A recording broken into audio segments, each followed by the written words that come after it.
Picture a night sky, clear and quiet, the kind you would see camped out somewhere far from city lights. Now picture one of those stars, a star that has burned steadily for millions of years, suddenly brightening past every planet, past the moon, until it rivals the sun itself, visible in broad daylight, casting faint shadows on the ground at midnight.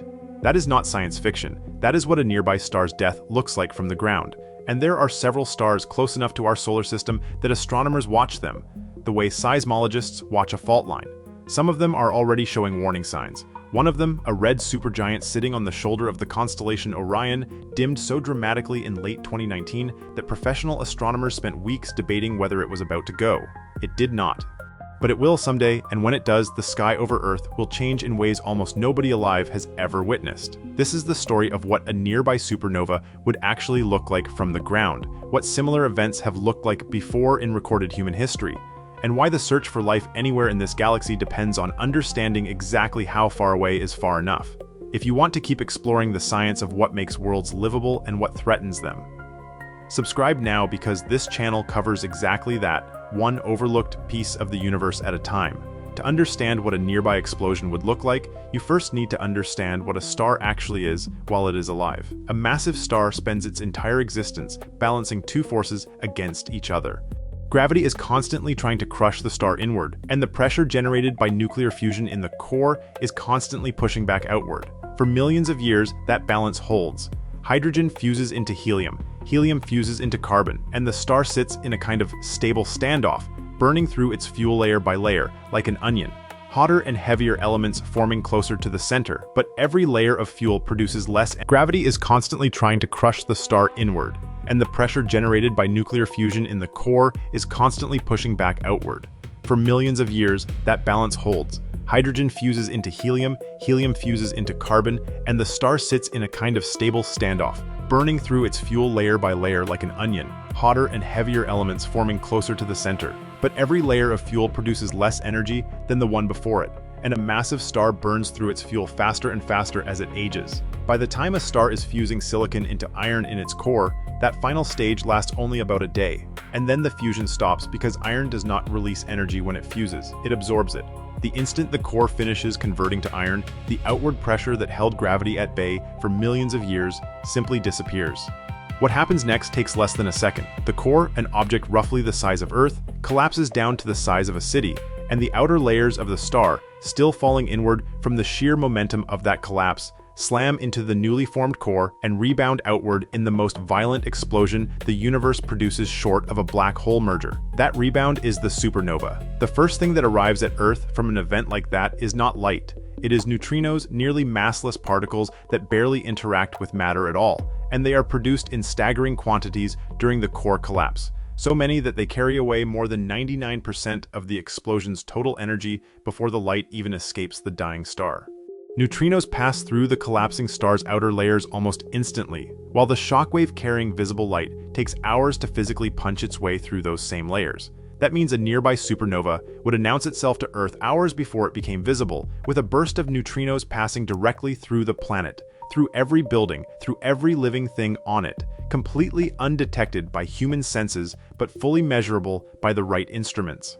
This actually happened, and it is one of the best documented events in the history of astronomy. In February 1987, a star in a satellite galaxy of the Milky Way called the Large Magellanic Cloud, about 168,000 light-years away, exploded.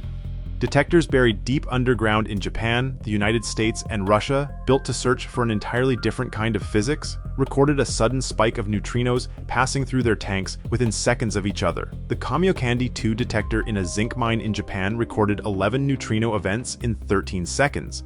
The Irvine, Michigan Brookhaven detector in an Ohio salt mine recorded 8. A Soviet detector in the Boksan Valley recorded 5. 3 detectors on 3 continents, none of them built to look for supernovae, all catching the same burst of particles from a star that had died 168,000 years earlier, the light only now arriving. Hours after that neutrino burst, the visible light reached Earth, and a star that had been invisible to the naked eye suddenly became bright enough to see without a telescope. The first naked-eye supernova visible from Earth since the invention of the telescope itself. Astronomers had spent decades building theoretical models of exactly this kind of event. Suddenly they had a real one to check their math against, and the models held up remarkably well. That single explosion in a galaxy far outside our own taught modern astrophysics more about how massive stars die than almost anything before or since. But supernovae are not all identical, and understanding the differences matters enormously when you are trying to figure out which nearby stars actually pose a risk. Astronomers broadly separate them into two families based on what triggers the explosion. The first family, called core collapse supernovae, is what happens to massive stars, anything roughly 8 times the mass of the Sun or larger, when they run out of fuel the way described earlier. The second family, called thermonuclear supernovae, happens in a completely different setting. A binary system where a dense stellar remnant called a white dwarf slowly pulls material off a companion star until it crosses a specific mass threshold and detonates in a runaway nuclear reaction. These thermonuclear explosions are actually more consistent and predictable than core collapse events, which is exactly why astronomers use them as cosmic distance markers, but they can happen essentially anywhere a compatible binary system exists, sometimes with very little advance warning. Not every dying star produces the same kind of light show either. Some core collapse supernovae eject most of their outer hydrogen envelope long before the final explosion through stellar winds or interactions with a companion star, which changes both the brightness and the color of the resulting event. Others retain almost their entire structure right up until the moment of collapse, producing a much longer, brighter glow as the shockwave has to punch through far more material. And then there's a third, far rarer category that matters most for questions of habitability: hypernovae, sometimes associated with long-duration gamma-ray bursts, where the collapsing core does not just rebound outward evenly in all directions, but instead focuses an enormous amount of energy into two narrow, opposite-facing jets that blast outward at nearly the speed of light. If Earth happened to sit directly in the path of one of those jets, the damage would come not primarily from visible light, but from an intense pulse of gamma radiation slamming into the upper atmosphere. So, which stars near us are actually candidates for something like this within a timescale that matters? The star mentioned at the start, the red supergiant on the shoulder of Orion, known as Betelgeuse, is the one most people have heard of, largely because of that dramatic dimming event in late 2019 and early 2020. When it lost roughly 2/3 of its usual brightness over a period of weeks. Later analysis showed the cause was most likely a massive cloud of dust the star had ejected, cooling and blocking part of its own light rather than any sign of imminent collapse. Betelgeuse sits roughly 500 to 700 light-years away, with the exact distance still debated. It is a genuinely massive star, likely somewhere around 17 to 20 times the mass of the Sun, and it is burning through its remaining fuel at a pace that means it will explode at some point. Astronomically speaking, soon. Soon in stellar terms could mean tomorrow, or it could mean 100,000 years from now, and there is currently no reliable way to narrow that window further. There are others worth naming. Ik Pegasi, a binary system roughly 150 light-years away, contains a white dwarf close enough to the thermonuclear detonation threshold that some astronomers have flagged it as a candidate for a future type of explosion, though the timescale involved is measured in millions of years, comfortably beyond any near-term concern. Spica, part of the constellation Virgo, is a binary system of two massive hot blue stars, roughly 250 light-years away, either of which could eventually go supernova. Antares, the bright red heart of Scorpius, sits around 550 light-years out and shares many of the same characteristics as Betelgeuse, a bloated, aging, massive star nearing the end of its fusion sequence. Farther out but far more concerning in terms of the type of event it might produce is a system called WR104, roughly 8,000 light-years away, containing a Wolf-Rayet star, an extremely hot, rapidly evolving stage some massive stars pass through just before collapse. Observations have shown WR104's spiral dust pattern appears to be oriented in a way that its rotational pole may point close to Earth's line of sight, which matters enormously if it were to produce a gamma-ray burst, because those events are narrowly focused rather than spreading energy evenly in every direction. Most current modeling suggests the alignment is probably not quite close enough for a direct hit, and the distance itself likely provides additional safety margin, but it remains one of the more closely watched systems for exactly this reason. Eta Carinae, a spectacularly unstable binary system around 7,500 light-years away, is already known to be capable of enormous eruptions, having produced a visible flare in the 1840s bright enough to become one of the brightest stars in the night sky for over a decade before fading without actually destroying the star. It remains one of the most massive and unstable stellar systems known in the galaxy, and it is watched constantly for exactly that reason, so picture it directly.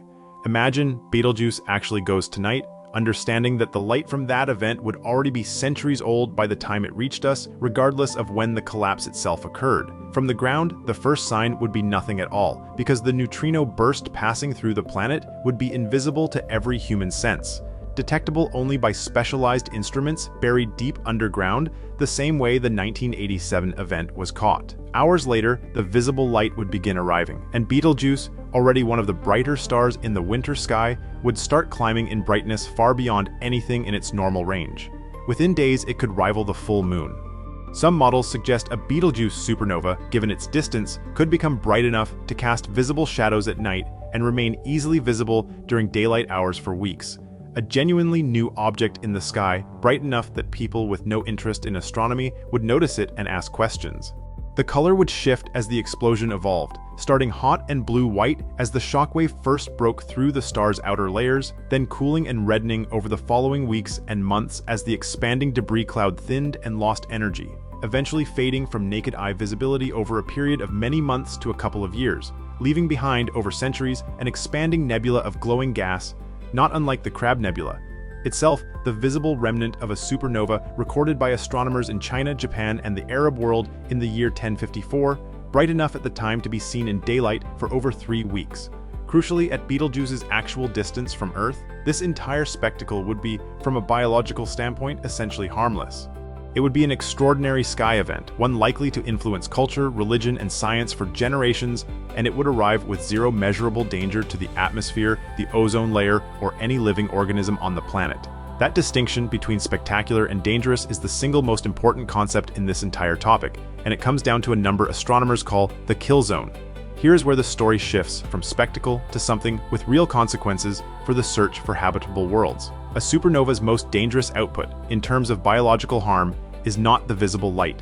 It is the burst of high-energy radiation, gamma rays, and X-rays, along with cosmic rays that follow in the weeks and months afterward. At a close enough distance, that radiation can strip away a significant fraction of a planet's ozone layer, the atmospheric shield that blocks the sun's ultraviolet radiation from reaching the surface. Lose enough ozone, and ultraviolet exposure at ground level spikes dramatically, damaging DNA in surface organisms, collapsing the base of marine food chains that depend on photosynthetic plankton, and triggering cascading ecological disruption that can take years or decades to resolve. Current modeling puts the danger radius for a typical core collapse supernova somewhere between 25 and 50 light years, though a focused gamma-ray burst scenario like the one discussed with WR104 could threaten a far greater distance. Inside that range, a nearby explosion could plausibly trigger a mass extinction event. Outside it, the danger drops off extremely fast, which is exactly why Betelgeuse, IK Pegasi, Spica, Antares, and even the more concerning WR104, all sitting well beyond 100 light-years, pose essentially no direct biological threat to Earth regardless of when they eventually explode. That number is not purely theoretical. There is physical evidence that a supernova exploded close enough to Earth to leave a fingerprint in the geological record. Researchers studying deep ocean sediment cores and even samples returned from the moon have found trace amounts of a radioactive isotope called iron-60, a form of iron that is not naturally produced on Earth or anywhere in our solar system in any meaningful quantity, but which is a known byproduct of supernova explosions. Multiple independent research teams have identified layers containing elevated iron-60, dating to roughly 2.5 million years ago, and again to around 6.5 million years ago, suggesting at least 2 supernovae detonated somewhere in our stellar neighborhood within the last several million years, likely somewhere in the range of 150 to 300 light-years away, close enough to register but far outside the immediate kill zone. Some researchers have gone further, linking one of those events to a documented shift in Earth's climate and marine biodiversity around that period, though a direct causal link remains contested. There is an even older and more debated hypothesis reaching back roughly 445 million years to one of the largest mass extinction events in Earth's history, sometimes called the Ordovician extinction, which wiped out a substantial percentage of marine species. A minority line of research proposes that a galactic gamma-ray burst aimed toward Earth could account for the observed ozone depletion and biodiversity loss, though this remains one hypothesis among several, and the evidence is far more circumstantial than the iron-60 findings, since no equivalent chemical signature has yet been confirmed in the rock record. This is also why the region of space we happen to live in matters more than most people realize. Our solar system currently sits inside a strange, low-density pocket of interstellar gas called the local bubble, roughly 1,000 light-years across, carved out by a cluster of supernovae exploding roughly 10 to 20 million years ago. We are, quite literally, living inside the aftermath of past nearby stellar explosions, in a region of space that those explosions helped shape. And we appear to have arrived here, evolutionarily speaking, well after the immediate danger had passed. That timing is not something anyone can take credit for, it is simply the environment complex life on Earth happened to develop in. Zoom out far enough, and this becomes one of the central questions in the search for habitable worlds anywhere in the galaxy. Astronomers use a concept called the galactic habitable zone, an idea parallel to the more familiar habitable zone around individual stars, but applied at the scale of an entire galaxy.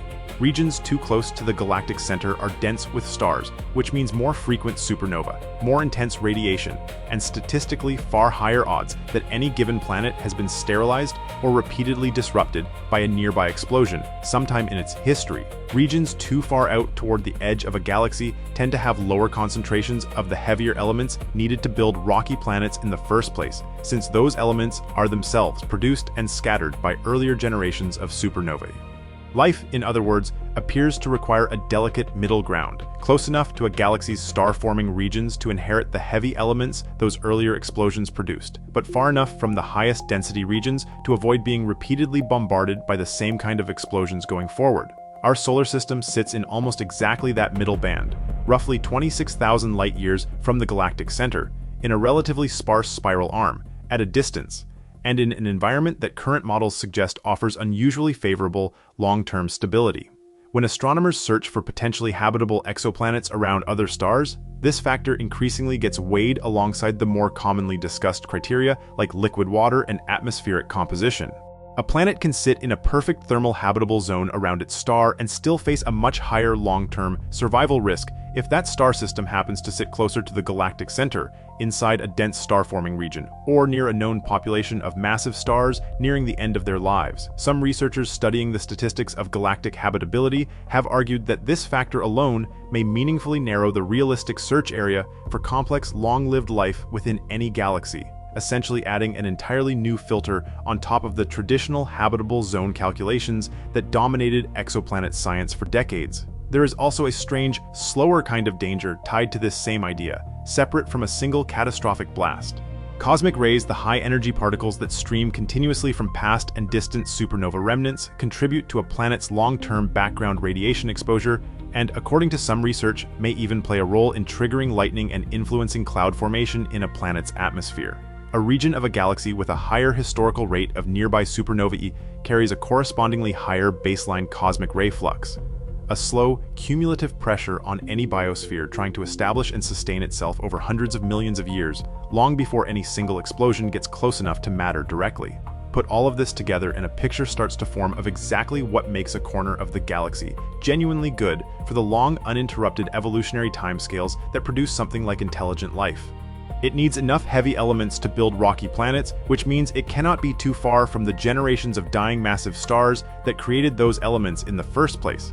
It needs enough distance and enough time between nearby explosions that a biosphere can survive and rebuild without being repeatedly knocked back to a microbial starting point. And it needs, ultimately, a bit of luck in the timing. The kind of luck our solar system appears to have had, sitting far enough from the recent history of nearby supernova that complex life had the several hundred million uninterrupted years it needed to go from simple cells to forests to oceans full of fish to a species capable of building underground neutrino detectors specifically so it could catch the first whisper of the next explosion, wherever and whenever it happens. None of the stars named earlier pose any direct threat to that timeline.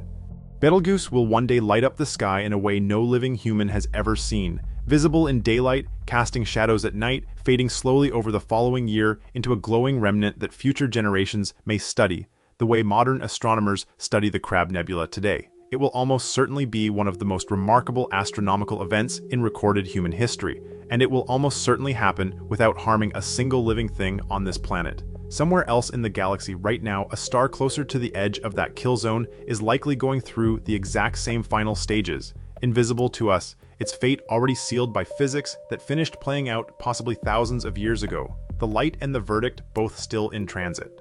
The universe runs on timescales built for patience most of us do not naturally have, And one of the strange privileges of studying it is realizing that the sky we look up at tonight is not actually showing us the present at all. It is showing us a long layered record of the past, some of it violent, some of it quiet, all of it still arriving.